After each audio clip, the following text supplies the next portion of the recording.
제 대표적인 성과라 그러면 내 전공 분야가 국제정치이기 때문에 국제정치의 본질, 가장 핵심적인 건 전쟁과 평화에 관한 것입니다. 그래서 내가 전쟁과 평화와 또 한국인으로서 피할 수 없는 한국 문제, 한반도의 문제를 중심으로 한 세 개의 저서가 있습니다. 그래서 전쟁 문제로서는 시베리아 횡단 열차와 사무라이, 그리고 평화로서는 인간신과 평화의 바벨탑, 그리고 한반도의 문제에 있어서는 이제 카멜레온과 시지푸스라고 하는 것이 나의 그 많은 저작 가운데에서 일종의 대표적인 그런 그 3부작이라고 얘기할 수 있겠어요. 이 3부작을 낸 다음에 이제 더 이상 거기에 관해서 또 더 언급을 하게 되면은 좀 자랑하는 것 같아서 좀 주저스럽긴 한데, 이 신이 들어가는 결국은 작품 일종의 삼위일체.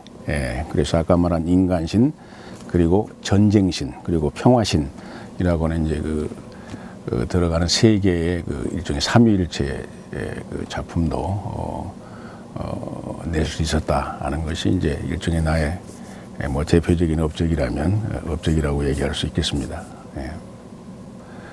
물론 대표적인 업적을 얘기할 때 이제 외국에서 출판된 책, 지금 영국에서 이미 출판이 돼서 세계 유수 도서관이나 이런 데서 널리 보급돼 있고, 또 앞으로 3월 달에 출판된, 일본에서 번역 출판된 책도 있습니다만은 그것은 이미 내가 한글로 출판됐던 것, 발표했던 것, 또는 영어로 썼던 것을 출판하는 것이기 때문에 역시 그 학술적 대표작이라면 이미 얘기한 이 세 개를 대표작이다, 이렇게 얘기할 수 있을 거예요.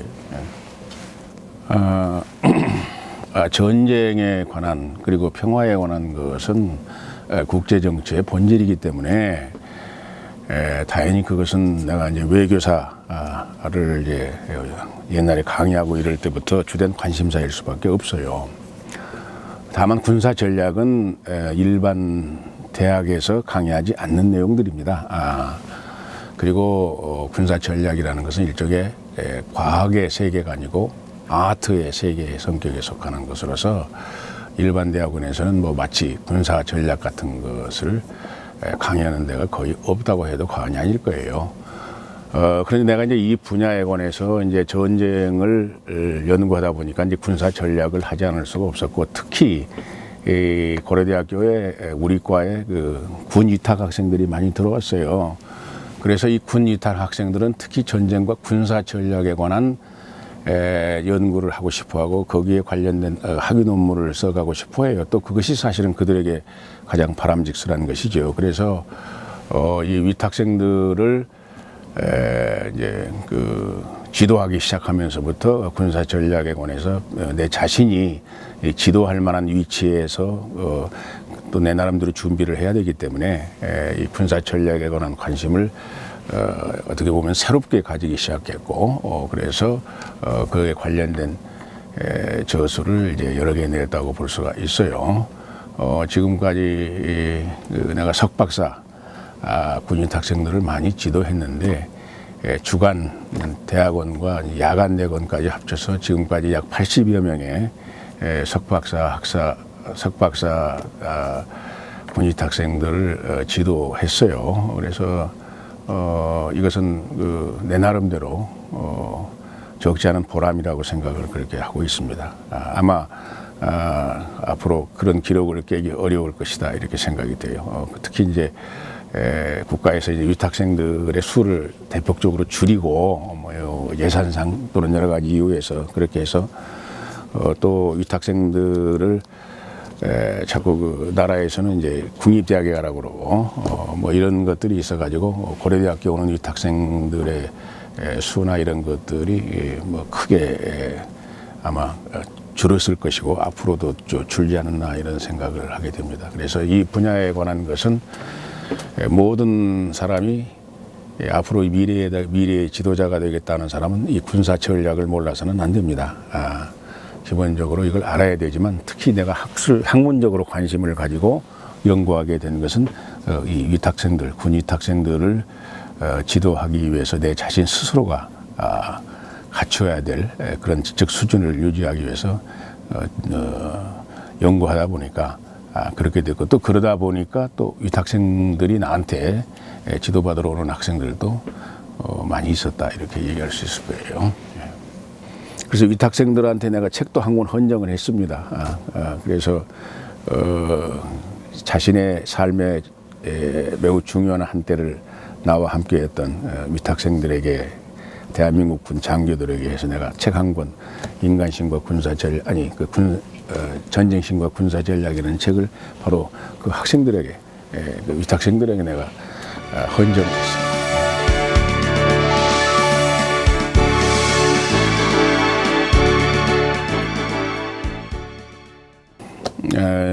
내가 여기서 이제 학사, 석사를 했고, 그리고 이제 내가 이제 풀브라이트 장학생으로 미국에 가서 박사학위를 하고 돌아와서 이제 교수를 한 지가 33년을 해서 긴 세월 동안에 많은 변화가 있었는데, 그것을 어느 시점에서 얘기하느냐에 따라서 좀 다를 수는 있지만, 이 질문이 내가 학생 때에는 얘기를 서교한다면 그 학생 때 우리 정치외교학과는 솔직히 말해서 그렇게 공부에 집중하지 했다고 보기는 어렵습니다. 그 당시에 내가 돌이켜 생각해 본다면 학생들이 그 당시에 무슨 모의국회와 같은데 고려대학교뿐만 아니라 이제 전국 여러 정치 외교학과에서 모의국회 같은 것을 많이 했어요. 그래서 그런데 주로 이제 관심을 가졌고, 또 그 당시에는 우리가 원서라고 말하는 영어책 하나 사실상 읽지 않고 공부보다는 좀 기타 다른 분야에 더 학생들이 더 관심을 좀 더 많이 가지고 있지 않았나, 이런 생각을 사실상 하게 돼요. 그래서 그런 속에서 이제 소수의 공부에 하는 사람들이 속하다 보니까 내가 이제 교수가 된 덕택입니다. 다른 사람들이 공부하지 않은 덕택에 내가 교수가 된 거죠. 그런데 요즘 학생들 지금의 시점에서 본다면은 상당히 영어 실력들이 좋아서 영어로 된 책을 비교적 학부 학생들도 좀 자유롭게 읽을 수 있는 학생들이 많다. 그런 면에서는 공부할 수 있는 나름대로의 그 도구라고 그럴까, 준비는 더 잘 돼 있다, 이렇게 얘기할 수 있겠어요. 그러나 중요한 이제 차이 가운데 하나는 우리가 학창 시절에서는 학점의 노예가 아니었습니다. 그리고 우리 때에는 160학점을 사실상 맞춰야 졸업을 했었고, 그 당시에 또 교수분들이 대단히 수가 적었고, 그래서 어떻게 보면 과목 선택의 자유가 거의 없었습니다.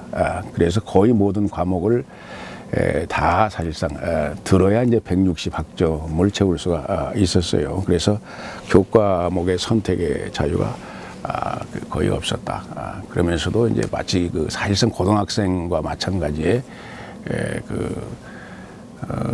카리큘럼에 따라서 수업을 했다면, 지금은 이제 학생들이 어떤 의미에서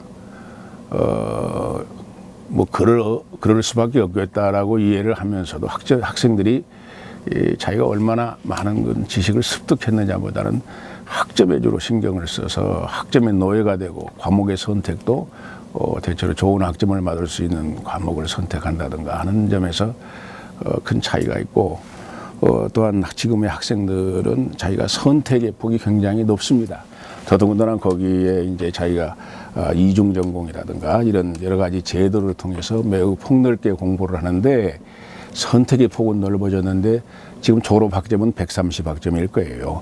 그러니까 폭은 넓어졌는데 실제로 많이 학점을 딸 필요가 없기 때문에 어떤 의미에서는 매우 피상적으로, 이것저것 그냥 피상적으로 좀 맛을 보고 마는 그러한 문제점이 있지 않느냐, 이렇게 생각이 돼요. 그러나 어쨌든 우리가 내가 80년대, 90년대, 2000년대를 통해서 교수를 해보면은 80년대, 90년대에 비해서 이제 2000년대에 들어와서 비교적 학생들이 공부에 더 많은 관심을 갖고 있는 것으로 보이는 것은 분명한 사실이고, 또 그 과거에 비해서 이제 대학원에 입학하는 그런 학생들이 또 크게 많이 늘었다 하는 그런 이제 차이를 느끼는데, 대학원이 많이 발달하다 보니까 이제 그 교수와 학부 학생들과의 접할 수 있는 기회가 이제 훨씬 줄어들고,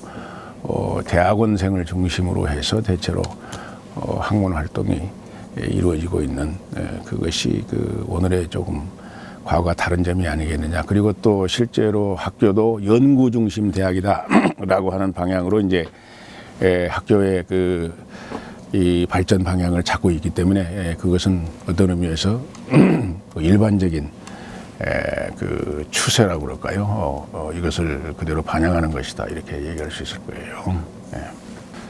과거에는 그냥 교수한테 교육자의 역할을 기대했어요. 그래서 그냥 좋은 강의를 하고 학생을 지도하는 것이었는데, 이제 교육 98년으로 기억이 되는데, 교육 개혁을 하면서부터 이제 동시에 학문의 업적을 사실상 이제 본격적으로 요구했고, 이제는 과거의 그 지식을 일종의 수입 대체처럼 외국의 선진 국가의 학문을 소개하고 전달하는 수준에서 이제 외국에 수출할 수 있는 학문의 업적을 내라.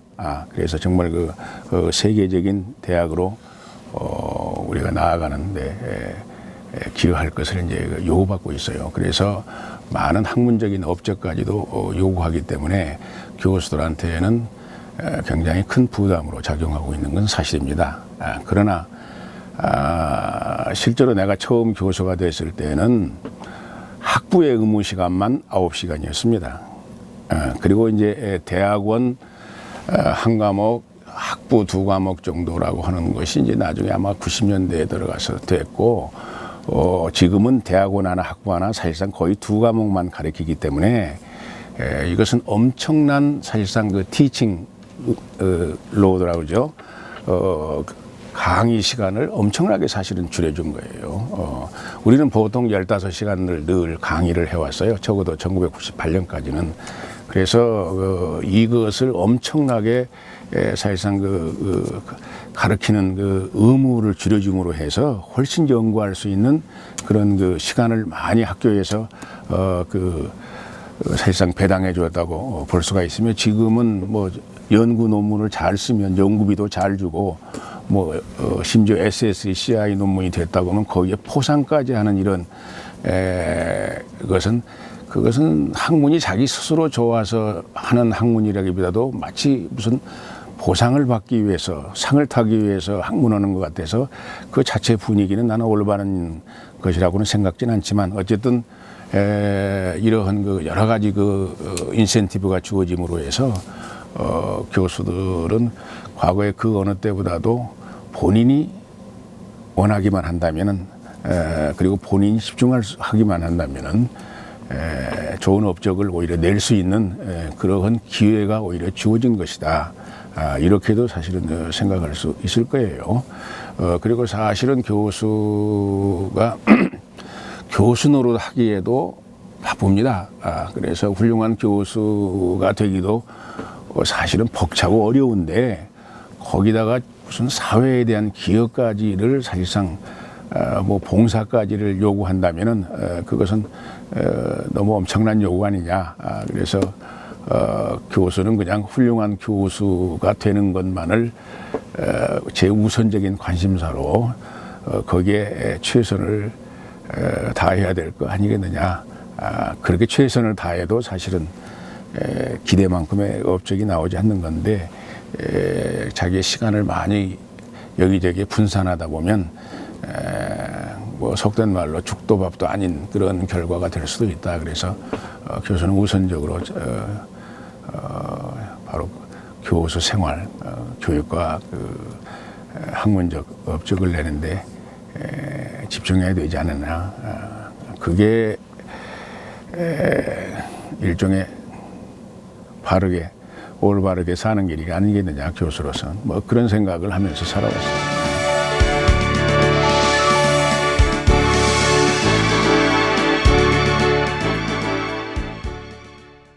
보직자로서의 보람이라면 뭐 짧은 기간이지만 내가 교무처장을 했어요.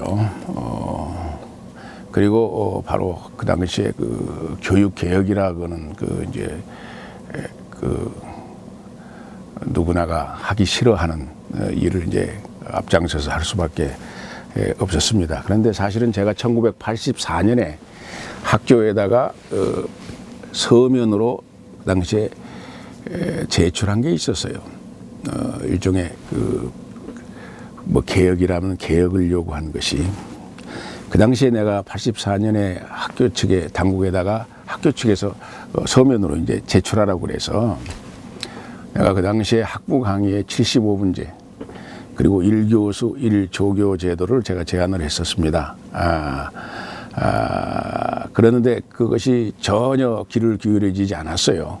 그래서 내가 14년 후에 교무처장이 돼가지고 교무처장이 돼서 내가 많은 그 적지 않은 반대가 있었음에도 불구하고 75분제 그리고 1교수 1조교 제도를 내가 실현을 했습니다. 그런데 당시에는 이제 많이 반대도 하고 이제 심지어 욕하는 분들도 있었는데 시간이 많이 흐르면서 75분제가 이제 참 좋더라. 나 그 당시에 왜 나도 많이 반대했는데 막상 해보니까 75분제가 참 좋다. 그리고 1교수 1조교 제도라는 것은 언제 해도 할 일이 아니겠느냐. 그래서 이 두 가지를 내가 그 상당히 뭔가 보직자로서 교무처장으로서 이제 보람을 느끼고 어떤 그 제도적인 변화를 가져왔던 데에서 큰 보람을 느끼고 있고 그 다음에 이제 그 일종의 그 학회 활동으로서는 1995년에 유엔 창설 50주년을 기념으로 해가지고 갑작스럽게 유엔 연구 그리고 이제 걸프전 이후에 소위 그 당시에 부시 대통령의 신국제 질서 등등 일호를 하면서 이제 유엔 연구가 갑작스럽게 우리나라에서 이제 붐을 일으키게 됐어요.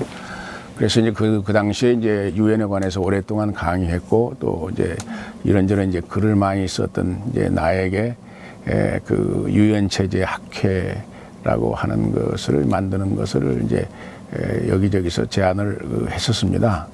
그래서 이제 그 당시에 그 한승주 교수님하고 이런 상의하는 가운데에서 이제 한국 유엔체제 학회라고 하는 것을 만들었고 특히 이제 그 99년부터 일본 유엔 학회하고 매년 번갈아 가면서 사실상 그 학술 회의를 여는 것을 꾸준히 사실은 해왔어요.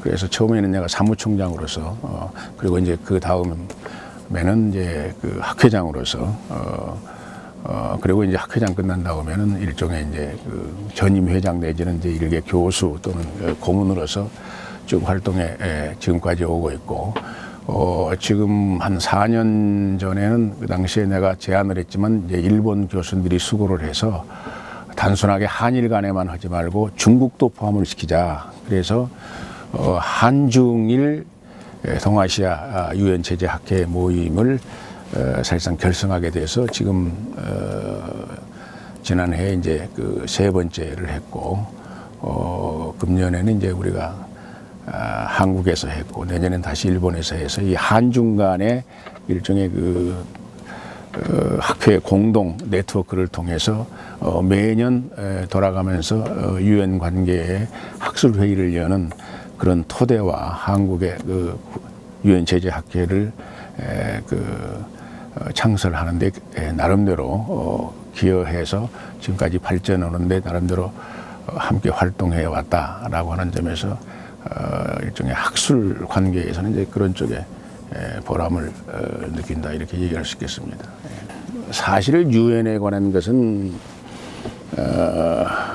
뭐 1990년대 유엔에 관련된 학술적인 관심이 새롭게 일어나기 전까지 한국에서 유엔에 관한 강의하지 않는 대학도 많았습니다. 그리고 유엔을 가리키는 교수들도 뭐 거의 없었고 다만 이제 고려대학교고 이제 몇몇 대학에서 강의를 했고, 내가 이제 고려대학교에서는 유엔 관계를 쭉 강의를 사실상 했고, 근데 뭐 학생들이 관심이 없어서 듣는 학생들이 많지가 않았어요. 왜냐하면 무엇보다도 우리는 유엔의 회원국이 아니었어요. 그래서 회원국도 아닌데 유엔에 관해서 그 공부할 사람들도 이제 별로 없고, 정부에서도 사실상 그 유엔 외교라는 것이 매우 그 제한된 그런 그 활동이었기 때문에 그 별로 관심사가 되지 못했는데,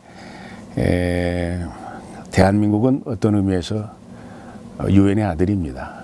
그래서 유엔과는 매우 특별한 관계를 가지고 있고, 또 우리가 그 6.25 동란을 맞이해서 그 유엔이 그 유엔 사령부를 만들어서 우리를 공산주의 침략으로부터 이제 그 보호했다 해서 이제 우리와 유엔과는 더욱더 세계에서 매우 보기 드문 그런 특별한 관계 속에 우리가 그 살아왔고, 지금도 유엔과의 관계는 긴밀하다고 볼 수 있으며, 단순하게 우리가 유엔뿐만 아니라 유엔 체제라고 얘기를 한다면 유엔의 여러 가지 산하기구들, 그래서 유니세프라든가 유네스코라든가 이런 그 유엔 산하기구들과 또 우리들이 그들로부터 받았던 엄청난 도움이나 이런 것은 사실상 말할 수 없을 정도로 많습니다.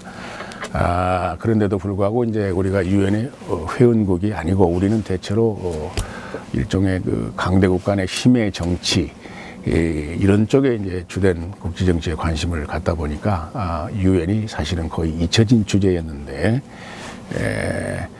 그 아까 말씀드린 대로 유엔의 이제 50주년을 맞이해서 새롭게 붐을 일으키고, 이라크의 유엔이 그 한국전과 비슷한 그런 이제 집단 안전 보장 제도를 한국전 이후로 두 번째 사실상 실천할 수 함으로 해서 특히 이제 그 유엔의 집단 안전 보장 제도가 새롭게 그 부각되고 연구되는 그런 시점을 맞이해서 우리나라에서 이제 갑작스럽게 유엔 그리고 국제 기구에 대한 관심이 붐을 일으키게 돼서, 지금은 이제 또 학생들이 그런 국제 기구에 가서 봉사할 수 있는, 또 직업을 좀 가질 수 있는 이런 여러 가지 다양한 기회를 찾다 보니까 요새는 정부 간의 국제 기구뿐만 아니라 비정부 간의 국제 기구 등으로 해서 많은 관심들을 학생들이 가지고 있는 것으로 보여요. 그러나 어디까지나 국제 기구는 국가들이 필요로 해서 만드는 것이고, 국가 외교에 사실은 도움이 되기 때문에 거기에 합당한 비용을 들여가면서 회원국의 역할을 사실상 하는 것이죠. 따라서 유엔은 결코 세계 정부가 아니기 때문에 유엔과 특히 국제기구들은 그 역할이라는 건 대체로 대화의 장을 마련하거나 아니면 봉사하는 그런 역할에 제한되어 있다고 볼 수가 있어요. 그래서 이런 부분에 관해서 학술적으로 우리가 심도 있게 연구하는 것은 대단히 바람직스러운 것이지만, 우리가 국제 정치와 한반도를 이해할 때에 마치 유엔이 전부인 것처럼, 국제가 전부인 것처럼, 그리고 유엔이 결정적인 역할을 할 수 있는 것과 같은 그러한 지나친 기대는 사실은 착각이다, 이렇게 얘기할 수 있어요. 그래서 유엔은 그런 그 국제 정치를 연구하는 분야 가운데 매우 중요한 분야의 하나로 이렇게 이해하고 접근해야 될 것으로 그렇게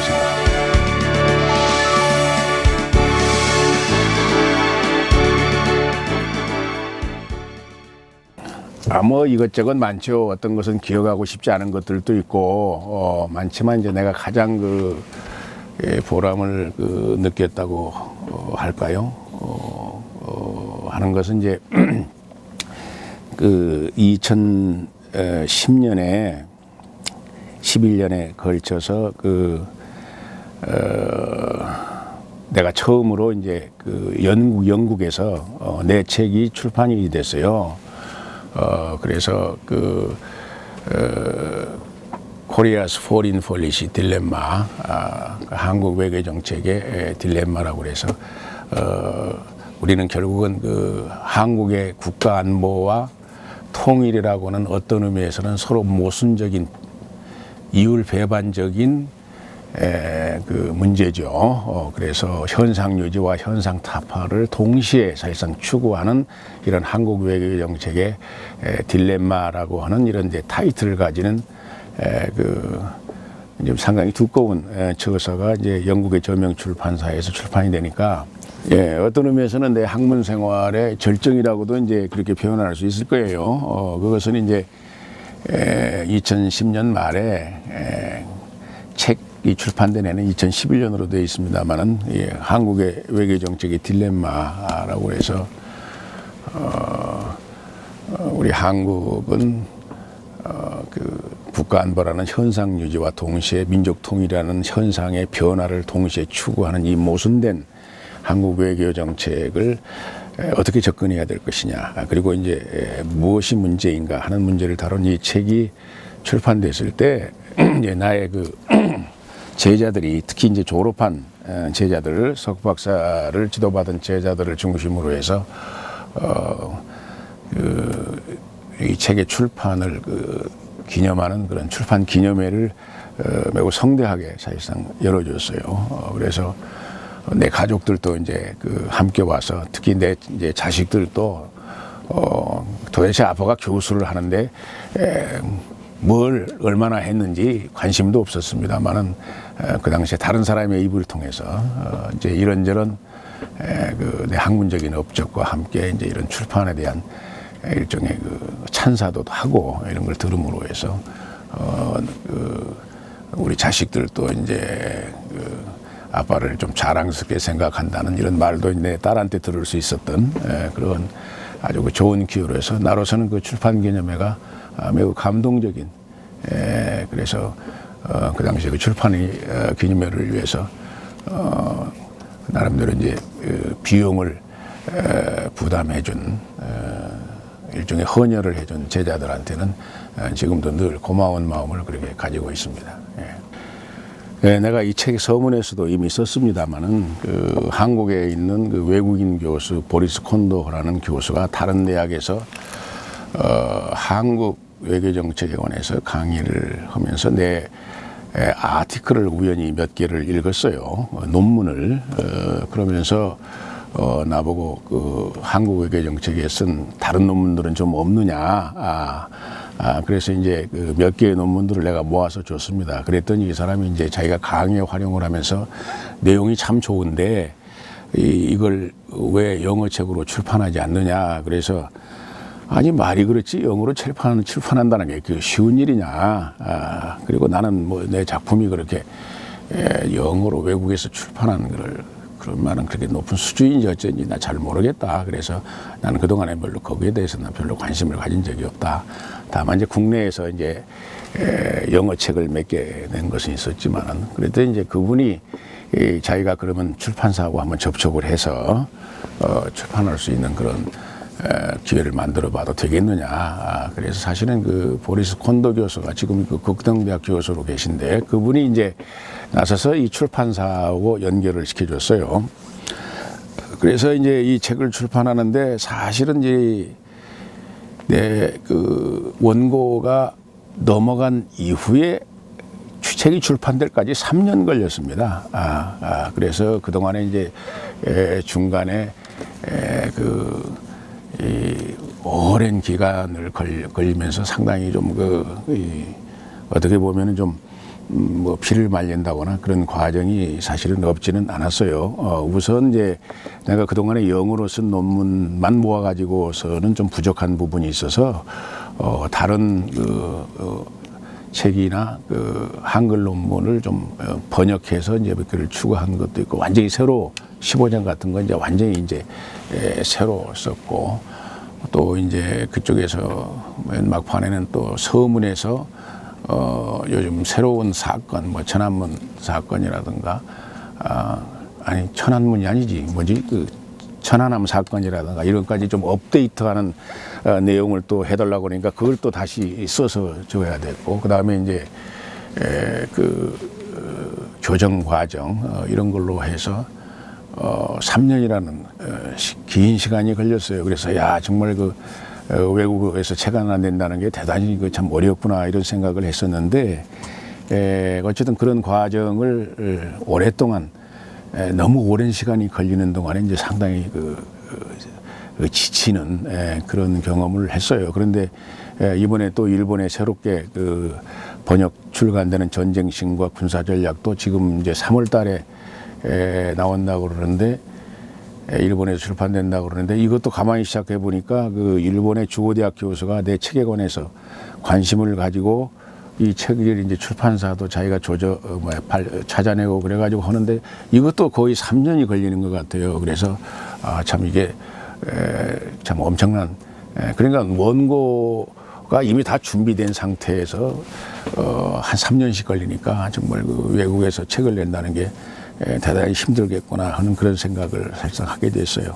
지금 일본에서 나오는 책은 내가 일본의 주호대학에 몇 차례에 걸쳐서 이제 일종의 강의를 부탁받아가지고 강의를 하는 가운데에서 이제 중요한 주제 가운데에서 이제 이 군사 전략에 관한 주제를 강의를 한 적이 있었어요. 그랬더니 그걸 글로 쓴 게 있느냐. 그래서 글로 쓴 게 있다. 그러고 나중에 이제 이 책이 나와서 이게 이제 그 책이라는 걸 보여줬더니 그 교수가 일본에 이걸 번역해서 출간하면 좋겠다. 그래가지고 이제 시작됐는데 어쨌든 나오는 데까지 따지면 이것도 3년입니다. 그래서 우리 한국에서 책 내는 속도에 친숙한 나로서는 너무 힘들었다. 이 기다리는 기간이라는 게 너무 힘든 과정이다. 그런 생각을 하고 있습니다.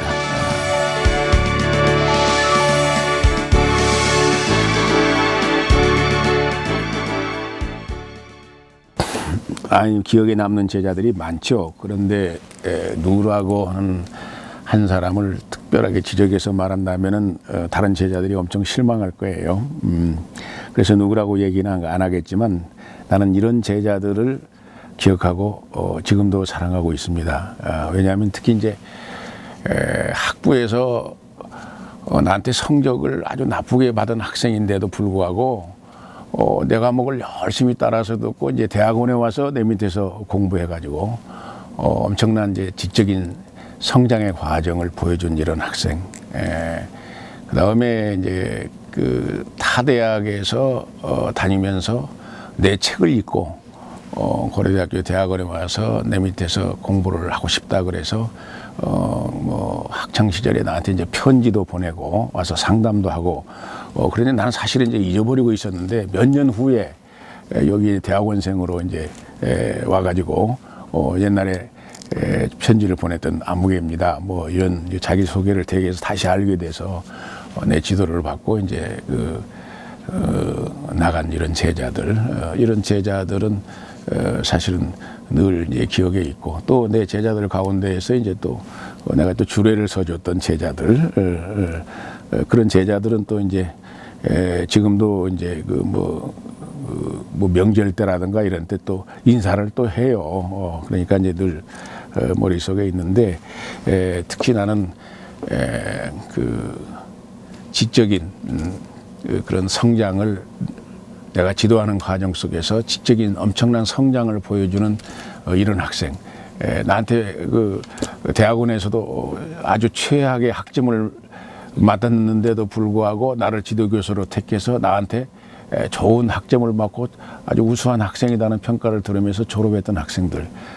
그래서 이렇게 지적인 성장을 나와 함께 지적인 성장을 보여줬던 이런 학생들이 나로서는 이제 교육자로서 특히 늘 기억에 남는 그런 제자들이라고 얘기할 수 있고 이런 제자들은 상당히 많은 숫자가 있다 이렇게 얘기할 수 있습니다.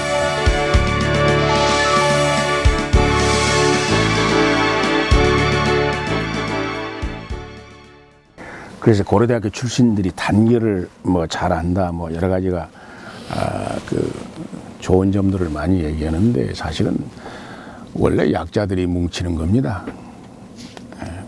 그래서 고려대학교 학생들이 스스로 자꾸 뭉치기를 좋아한다는 얘기는 자기 자신의 능력이 부족하니까 집단적 힘으로 자기 자신을 감추는 그런 게 아닌가 그런 생각도 사실상 해보는 건데 나는 고려대학교의 그 좋은 과거의 전통은 역시 이제 다른 대학과 내가 특별하게 이제 다른 대학에 근무한 적이 없기 때문에 그 비교를 직접적인 어떤 경험을 통해서 비교하기보다도 어떻게 보면 어떤 그 비상적이거나 또는 그 일종의 하나의 그 선입견이라고도 볼 수 있는데 나는 고려대학교 내 학창 시절이나 이런 걸 고려했을 때 스승과 제자 간의 관계가 존경을 중심으로 해서 존경심을 중심으로 해서 매우 좋은 그런 시절이 있었다고 생각을 해요.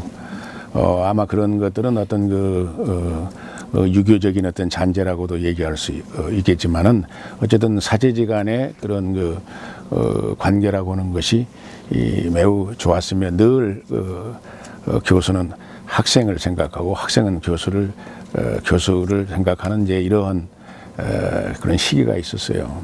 그런데 어느 때부터인가 이제 학생운동과 관련되기도 합니다만은 학생들이 이제 이념화되면서 적과 동지를 구분하게 됐고, 그래서 교수들을 적과 동지로 사실 구분해서 상당 수의 교수들은 또 자기 동지라고 생각할지 모르지만 그렇지 않은 교수들은 적으로 돌려서 교수를 일종의 투쟁의 대상으로 삼게 되는, 그래서 그러한 그 시기가 사실상 분명하게 있었고 이러한 잘못된 어떤 일종의 유행이라고 그럴까요? 이런 것들이 어떤 의미에서는 좀 아직까지도 계속되고 있다는 점에서 매우 안타깝게 사실은 생각을 하고 있어요. 고려대학교의 교육 이념이라면은 교육 구국입니다. 교육을 통해서 나라를 구하고 나라를 강하게 하겠다라고 하는 것인데 그것은 우리가 이제 우리가 1905년 일제 침략과 더불어서 세워진 학교이기 때문에 당연히 그것은 그런 정신과 그런 민족의 뿌리를 두고 있는 어떤 의미에서는 매우 유일한 대학이라는 면에서 매우 자랑스럽기도 합니다. 그런데 우리의 교훈은 자유, 정의, 진리입니다. 그런데 그동안에 사실은 고려대학교는 어떤 의미에서 자유와 정의에 더 많은 관심을 가졌다고 생각을 해요. 특히 이제 학부 학생들이 자유와 정의를 위한 일종의 투쟁, 학생운동 이런 것을 해왔는데 이제는 대한민국은 세계 어디 내놔도 손색이 없는 그런 민주국가입니다. 그리고 나름대로 정의를 실현해 온 국가예요. 이 지구상에는 완벽하게 자유롭고 정의로운 그런 이론적으로 완벽한 그런 국가는 없습니다. 그런데 이상적으로 완벽한 국가의 모델을 놓고 항상 뭔가 부족하다고 사실상 불평하고 왜 완벽하지 못하느냐고 비난한다는 것은 그것은 영원히 사실은 실현할 수 없는 걸 가지고 이런 자유와 정의의 이름으로 사실은 투쟁하는 거라고 볼 수가 있어요.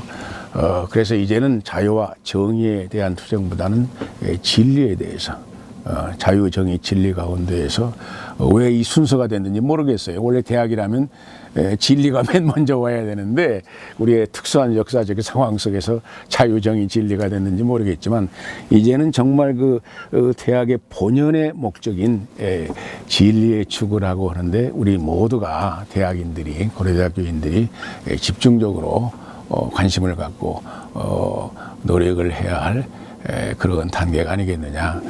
나는 이제 그런 생각을 사실상 하게 됩니다.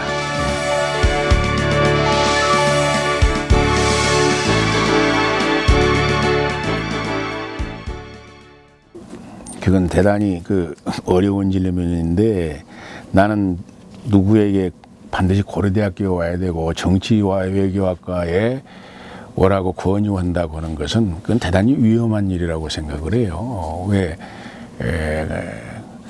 나름대로 학교에 소개를 해서 정보를 제공할 수는 있지만 한 사람의 운명이라는 것이 엄청나게 영향을 받는 대학의 선택과 학과의 선택을 꼭 우리 고려대학교에 와서 정치외교학을 하라 해야 된다 이렇게 말한다고 하는 것은 어떤 의미에서는 그것은 교육자로서 무책임한 일이라고 생각을 합니다. 그러나 이제 굳이 고려대학교에 관해서 그 말을 한다면은 역시 고려대학교는 다른 학교에 비해서 학문의 자유라고 하는 것이 가장 잘 보장되어 있고, 특히 교수들의 학문의 자유가 잘 보장되어 있고, 또 우리가 최근에 특히 우리 학과의 평가에서 할 수 있는 것처럼 매우 우수한 교수들이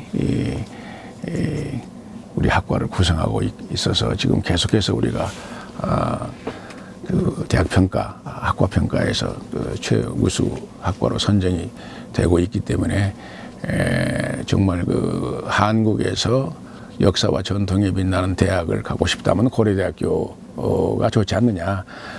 그리고 뭔가 특히 정치학을 하고 싶다면 지금까지 우리 주관적인 평가뿐만 아니라 이 객관적으로 가장 우수한 학과로 평가되고 있는 이런 고려대학교에서 정치외교학과에 오는 것이 좋겠다.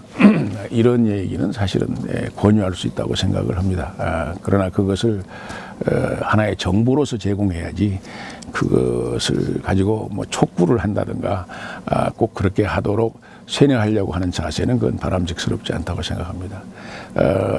고려대학교가 좋은 대학이기 때문에 나도 고려대학교에 입학하고 다녔고, 내 자식이 셋인데 사실 둘이 고려대학교를 떨어져서 다른 대학에 다 다녔어요. 그래서 우리 애들은 겨우 하나 고려대학교에 들어갔고, 둘은 여기서 떨어져서 다른 대학에 다 다녔기 때문에 교육비가 많이 들었어요.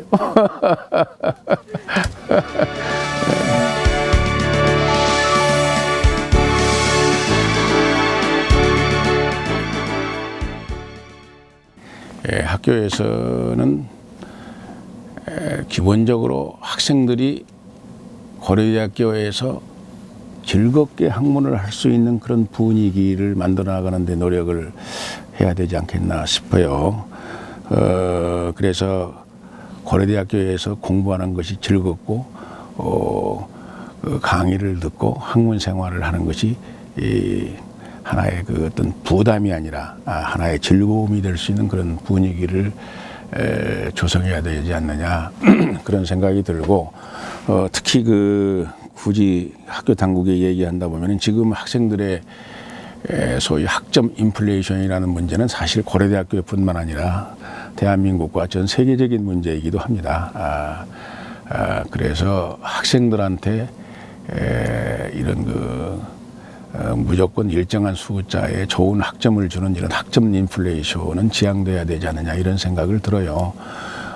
예를 들어서 30%를 A를 주는데 그 30% 가운데 앞에 10% 들은 학생하고 30%의 뒤쪽에 붙은 학생들의 사이에서의 그들의 학문적인 차이라고 하는 것은 사실은 굉장한 차이입니다. 이것이 차이인데도 불구하고 일정한 숫자의 학점을 학생들에게 줘야 된다는 이런 소위 평가 제도, 이런 것들은 학점 인플레이션만 사실상 가져오게 되고, 이런 학점 인플레이션은 학생들이 학생들을 지도하고 평가하는데 그건 좀 문제가 많은 평가 제도가 아니겠느냐, 뭐 이제 이런 생각이 들어요.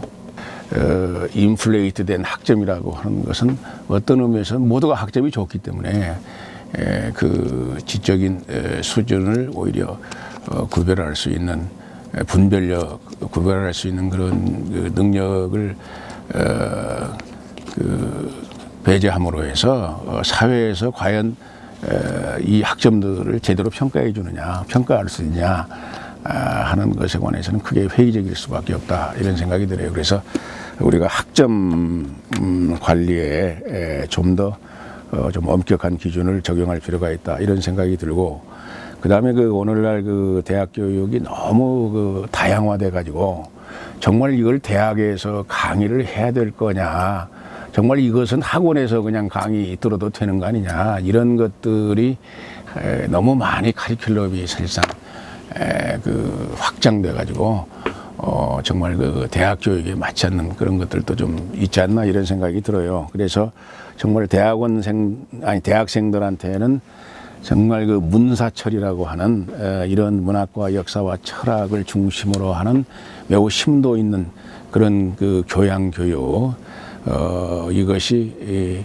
매우 그 중심적으로 매우 중요하게 학교 당국에서 좀 신경을 써야 될 부분이 아니냐. 그래서 적어도 대학인 고려대학교 출신들은 정말 그 교양이다 라고 하는 이런 그 평가를 받을 수 있는 그 교양 교육에 더 많은 그 관심을 가져주길 바랍니다. 이 교양 교육의 카리큘럼을 보면 정말 이게 문사철하고 관계없는 것들도 갖다 집어넣고 이러는데 정말 그 문사철이라는 것은 우리가 문명의 산물인 것이죠. 그리고 모든 인간 지혜의 보고입니다. 그래서 이런 교양 교육에 관해서 학교에서 좀 더 많은 신경을 써야 되지 않겠느냐 하는 그런 이제 막연한 생각을 가지고 있고요.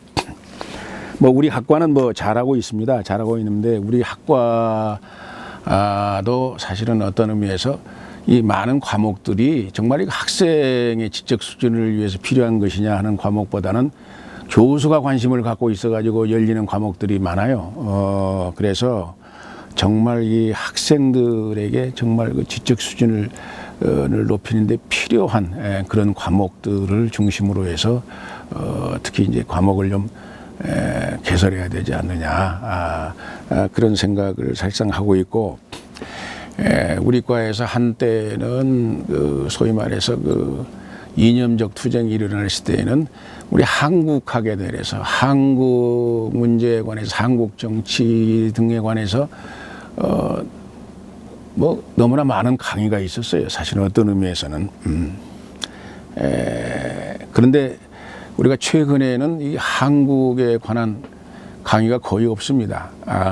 그래서 적어도 대한민국의 정치외교학과라고 우리가 한다면은 역시 한국에 관한 것, 한국학에 관한 것에 좀 더 많은 관심을 가져줘야 되지 않겠느냐. 그래서 그 한국의 그 정치와 역사와 그리고 그 한국의 대문제, 특히 이제 그 북한에 관련된 문제 이런 것들이 우리 고려대학교 정치외교과의 그 조금 취약점이라면 취약점이라고 좀 생각이 돼요. 그래서 이런 분야에 관해서 우리 학과가 좀 더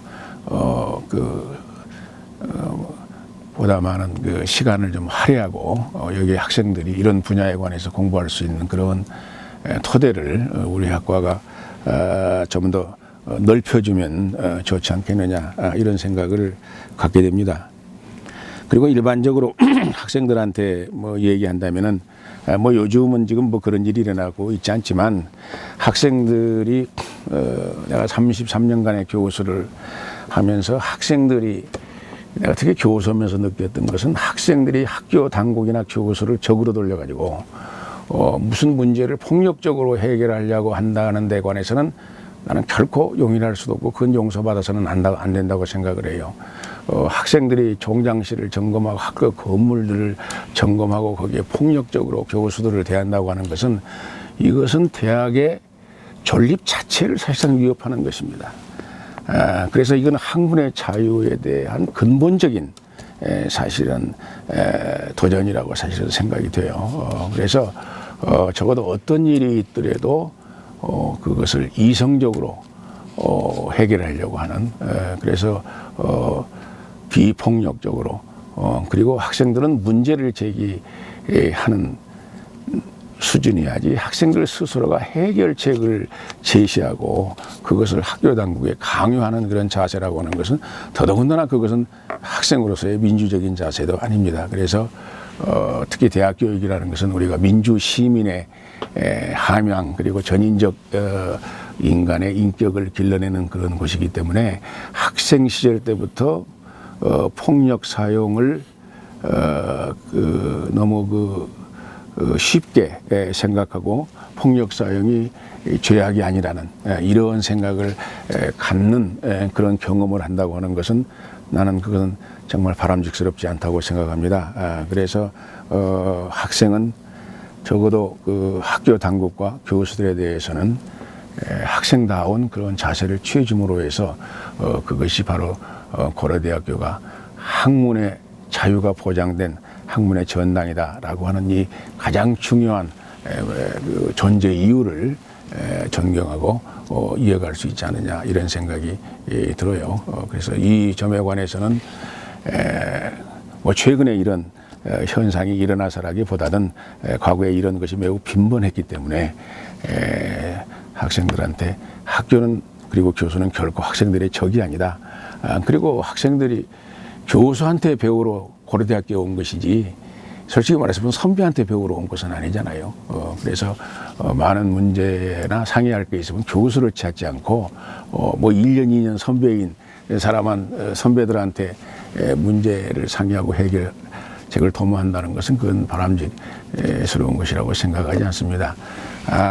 마치 그 고등학교 시절까지의 그런 일종의 매우 어쩌면 억압된 삶을 살다가 대학에 들어와서 너무 이제 자유가 주어지다 보니까 어떤 의미에서는 자유가 부담스럽고 또 학생들이 외롭고 뭘 해야 될지 모르겠고 이런 속에서 어떤 소속감을 느끼고 싶고 그래서 대체로 여러 가지 그 학교의 어떤 그룹이라든가 이런데 학생들이 치중함으로 해서 소속감을 느낄지 모르지만 그러나 학문이라고 하는 것은 어차피 혼자 하는 것입니다.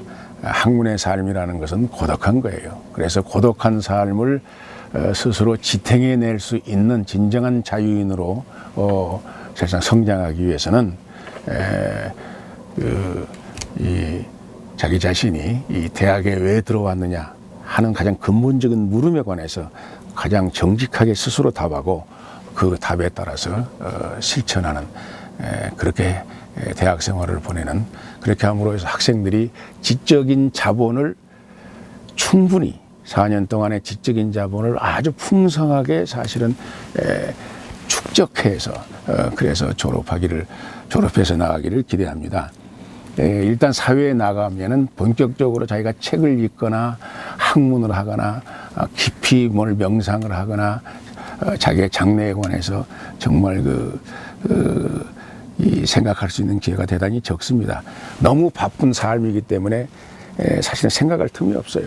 그래서 이것은 학창 시절에 자기 자신의 지적인 자산을 최대한으로 늘려서 사회에 나가서 그 자본을 활용하는 삶이 훨씬 더 자신의 삶을 보람있게 하지 않겠느냐 이런 생각을 해요. 내가 가끔 그 학생들한테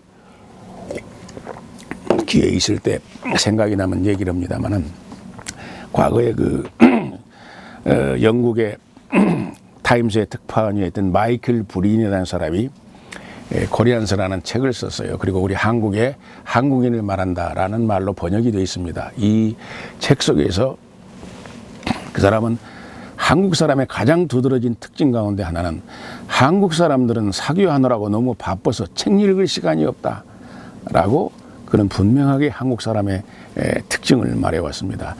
그런데 사교하느라고 너무 바빠서 책 읽을 시간이 없다고 하는 이 마이클 브린의 한국 사람에 대한 지적은 그것은 단순하게 일반인에게만 해당되는 것이 아닙니다. 이것은 사실은 학생들에게 그리고 어떤 의미에서는 교수들한테 해당될 수 있어요. 학생들이 사교하느라고 책 읽을 시간이 없다. 그러나 대학에서는 책 읽는 것이 우선이어야지 사교가 우선일 수는 없는 것이죠.